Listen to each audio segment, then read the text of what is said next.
एक रमज़ानुल मुबारका के रोज़े मुकम्मल होने के बाद और दूसरे ज़िलहिज्जा की 10वीं को अशरे ज़िलहिज्जा, जिसको हम ईदुल अज़हा कहते हैं और उर्दू में बकरा ईद, ईद कुर्बान के नाम से जानते हैं। ये दो ईदें अल्लाह तबारक व तआला की तरफ से मुसलमानों को दी गई हैं। इन ईदों के दिनों में रोज़ा रखना भी जायज़ नहीं है, खुशियों के दिन। और ये जो अय्याम चल रहे हैं पहली ज़िलहिज्जा से लेकर 10वीं ज़िलहिज्जा तक, इसका जिक्र तो अल्लाह ताला ने कुरान में यूं फरमाया, वल फज्रि व लयालिन अश्र, फजर की कसम और 10 रातों की कसम।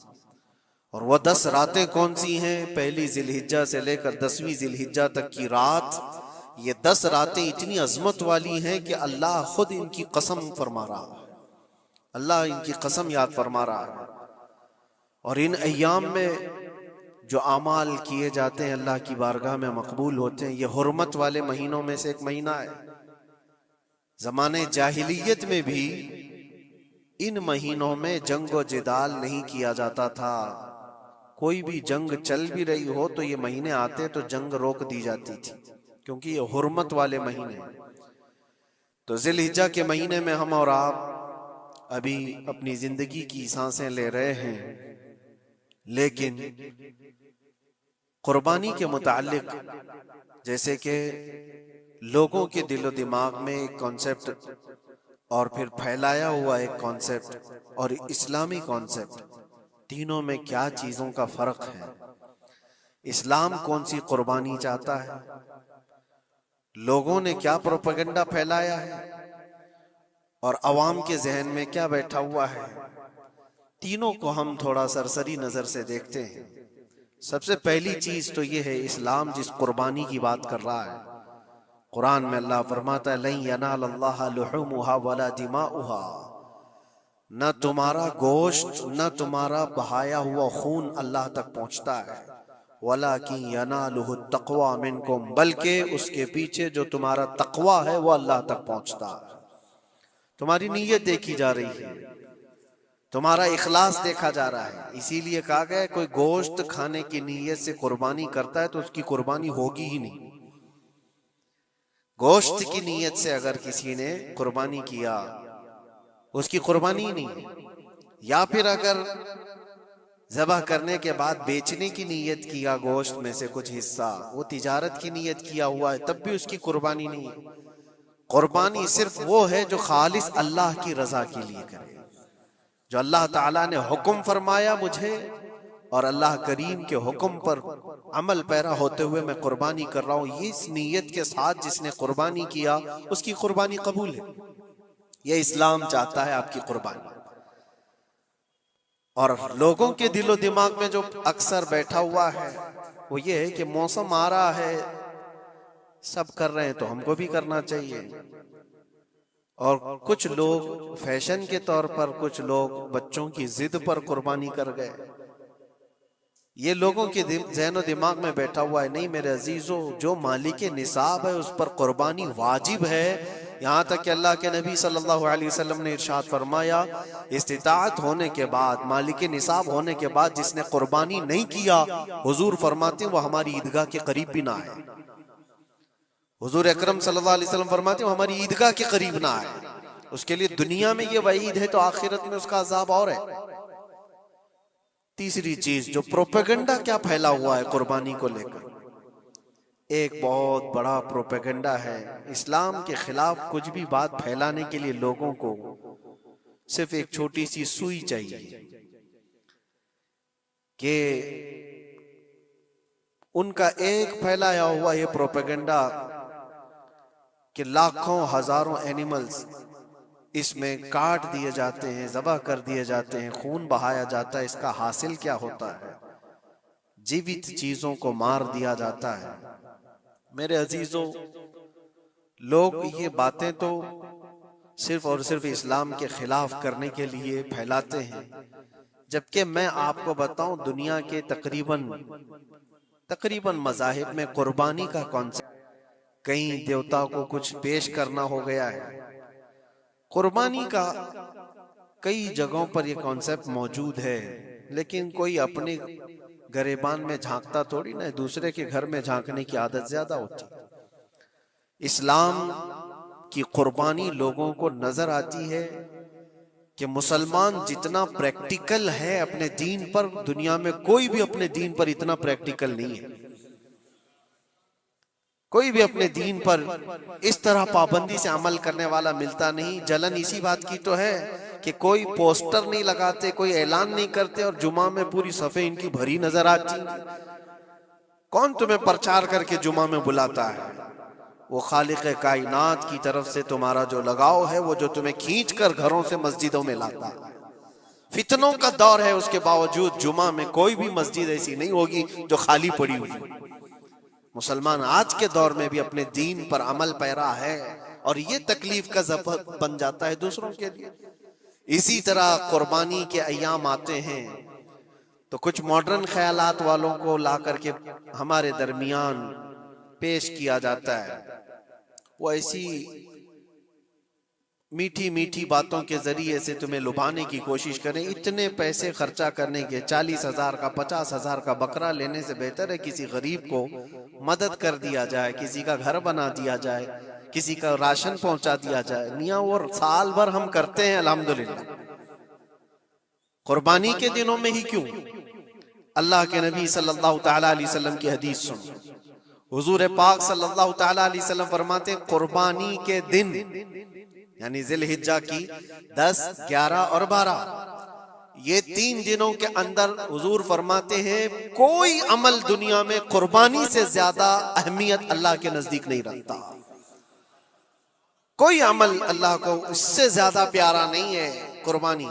और एक बात मैं आपको बताऊं, लोग हमें जालिम की शक्ल में पेश करते हैं कि काट देते हैं, ज़बा कर देते हैं। हम अपनी मर्जी से अगर काटें, अपनी ख्वाहिश के लिए काटें तो हराम है, और जिसने खुद जान डाला है उसके हुक्म पर काटे तो ये हराम नहीं है, ये उसके हुक्म की फरमाबरदारी है।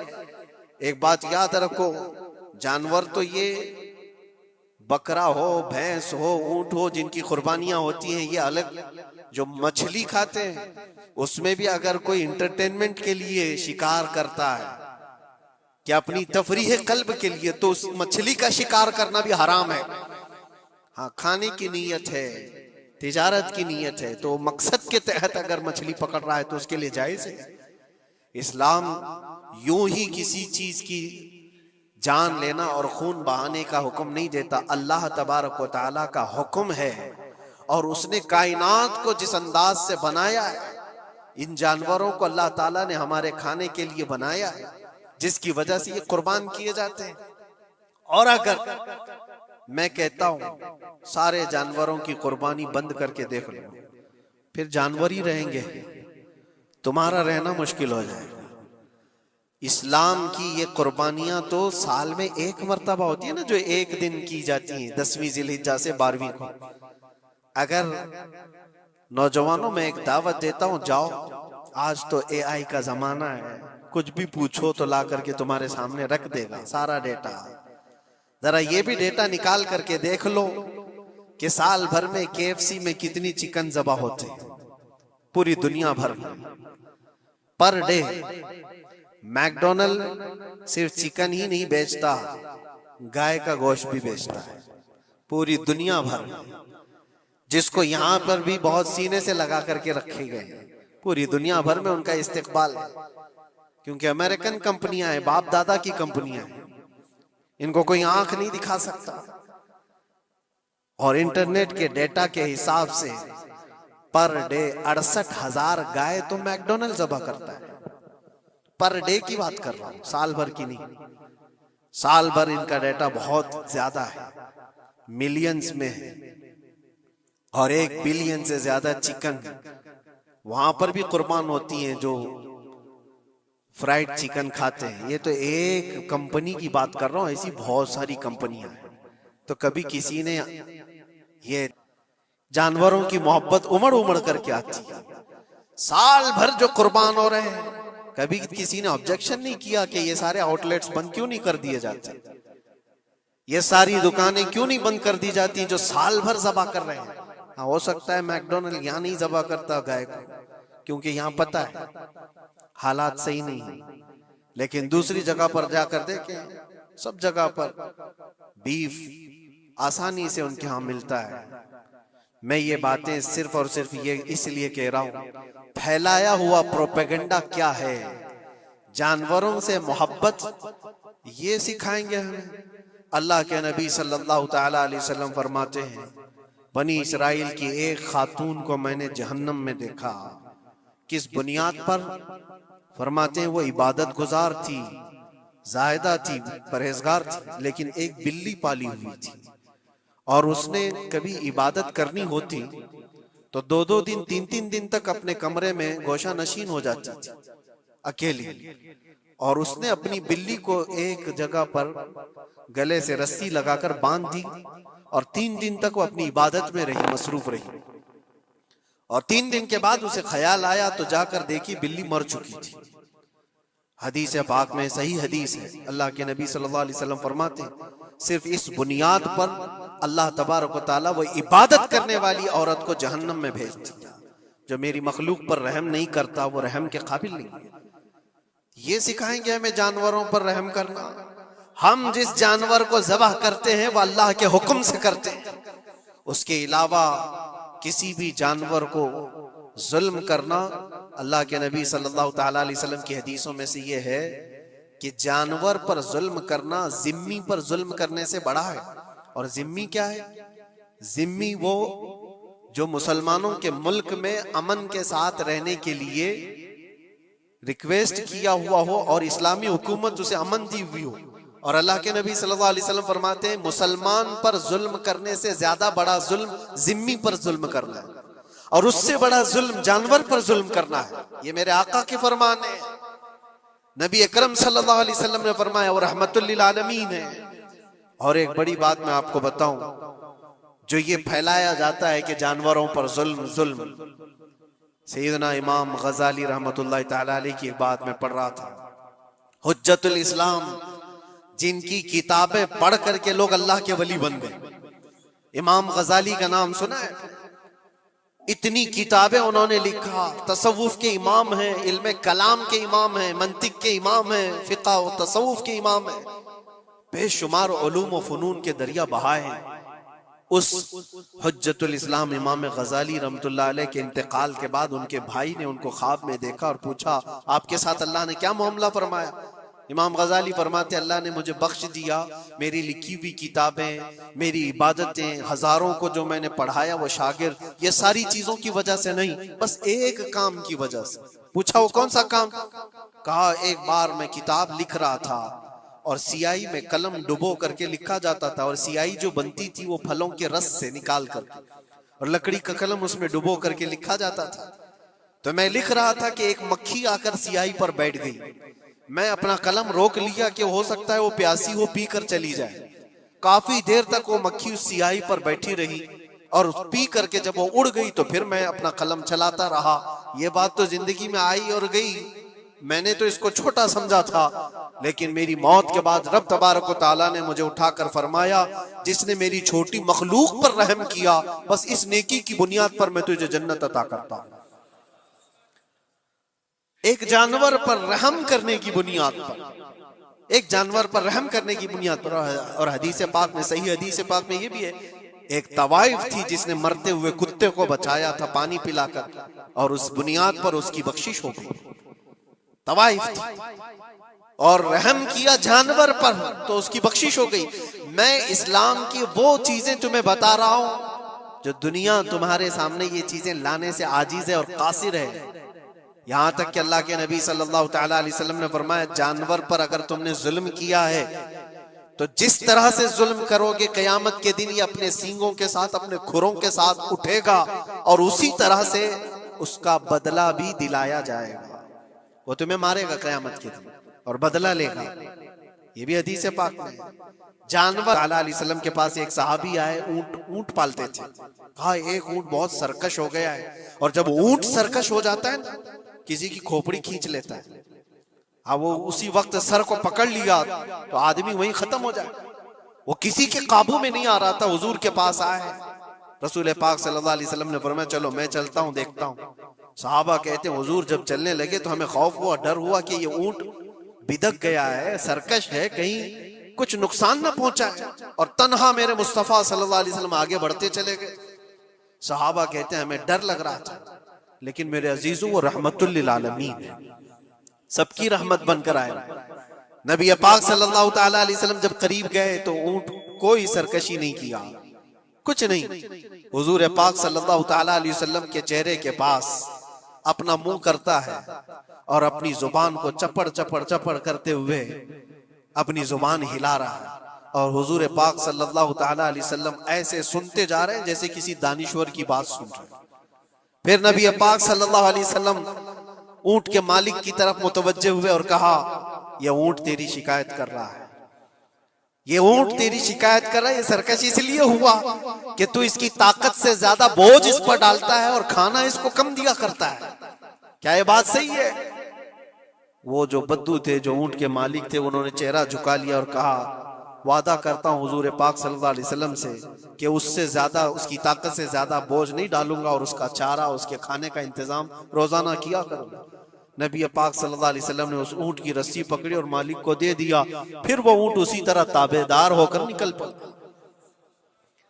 ये इस्लाम में मेरे आका सल्लल्लाहु ताला अलैहि वसल्लम का अदल तो देखो, उनकी ताकत से ज्यादा का बोझ डालने का हुक्म नहीं है।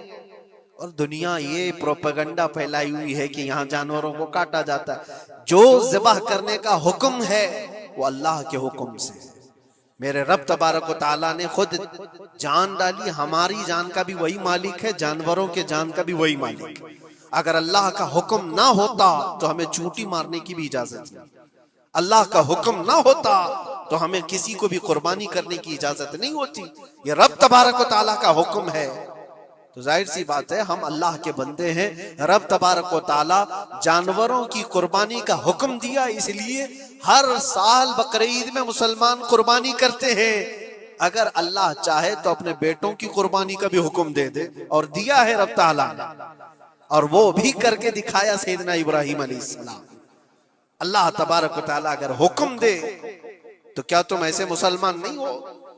मुसलमान का मतलब होता है सर झुकाने वाला अल्लाह के हुक्म के आगे। ये नहीं पूछेगा कि क्यों है और कैसे है।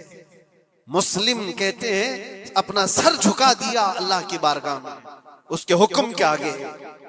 अल्लाह तबारक व तआला हमारी जानों का मालिक है। अगर वो चाहता तो हमारी कुर्बानी का हुक्म देता, हमारे औलाद का। लेकिन रब तबारक व तआला ने ये सुन्नत इब्राहिमी पर पूरी दुनिया को सवाब देने के लिए जानवरों की कुर्बानी का हुक्म अता फरमाया। मेरे आका सल्लल्लाहु ताला अलैहि वसल्लम के पास एक सहाबी हजरत ज़ैद बिन अरकम आया और पूछा ये कुर्बानी क्या है मेरे आका?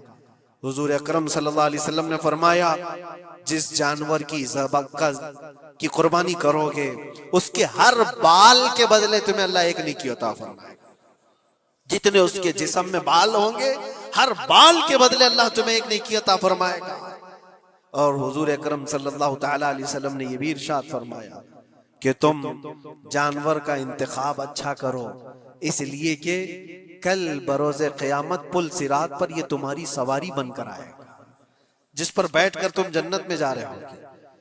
और लोग ये भी पूछते हैं हमने एक बार कुर्बानी की है तो वहां सवारी कौन सी वाली आएगी? ये भी मिलता है रिवायत में। तुमने अपनी जिंदगी में जो सबसे पहले कुर्बानी की है उस पर सवार होगे, लेकिन हर साल की कुर्बानी वाले जानवर भी सवारी बनकर तुम्हारे इर्द गिर्द आएंगे, वो सब होंगे। तुम इंतखाब करो जिस पर सवार होना चाहो। इसीलिए कुर्बानी में ऐब वाले जानवर की कुर्बानी जायज नहीं। लंगड़ा हो, लूला हो, कान कटा हुआ हो, क्यों जायज नहीं है? दुनिया तो ये समझती है कटने वाला जानवर वो होना चाहिए जो रिजेक्टेड हो, जिसको काटा जा रहा है वो दुनिया में काम के इस्तेमाल के लिए काट रहा होता तो मैं कहता हाँ रिजेक्टेड माल काट लो, लेकिन ज़बाह जो हम करते हैं कुर्बानी में वो अपने लिए नहीं, वो रब्बे जुल जलाल के लिए है। इसीलिए बंदा ये देखे मैं अपने रब के हुजूर क्या पेश कर रहा हूं। तुम अगर कोई हदिया तोहफा खरीदने जाते हो अपने किसी इज्जतदार शख्स के लिए तो इंतखाब सोच समझ करके करते हो कि जिसको मैं देने जा रहा हूं ये कितना वैल्यू वाला होना चाहिए, कितना इज्जत वाला होना चाहिए, और जो रब ताला की बारगाह में पेश कर रहे हो उसका भी आप ख्याल रखो। इसलिए लोग काम चलाने की बातें तो बहुत करते हैं। कुर्बानी के मुतालिक कुछ बातें हैं जो मुझे आज अर्ज करनी थी, इसलिए मैंने आज इस मौजू पर आपसे खिताब किया। बहुत सारे लोग तरह तरह के अफवाहें भी फैलाते हैं। ये तो उन गैर मुस्लिमों के एतराजात का मैंने जवाब दिया।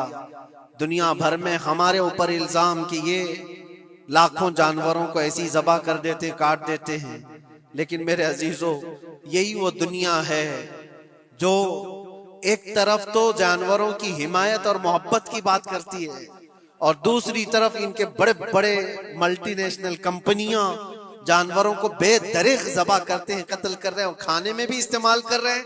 और सिर्फ इतना ही नहीं, सारे जानवरों की खालें, लेदर की बैग, लेदर के जूते, लेदर के बेल्ट, लेदर की टोपियां, लेदर के जैकेट सब बना करके दुनिया पहन रही है और कीमती चीजों में उसको शुमार किया जाता है। इनसे कोई सवाल नहीं करता कि ये सब चीजें कहां से तुम लाए, ये सब चीजें तुम कहां से लाए? क्या बगैर किसी जानवर के ज़बह किए हुए उसकी खाल का इस्तेमाल करते हो? लेदर का इस्तेमाल तो सारी दुनिया बड़े फख्र से कर रही है, हत्ता कि घरों के इस्तेमाल करने वाले सोफे और कुर्सियों पर तक इस्तेमाल है।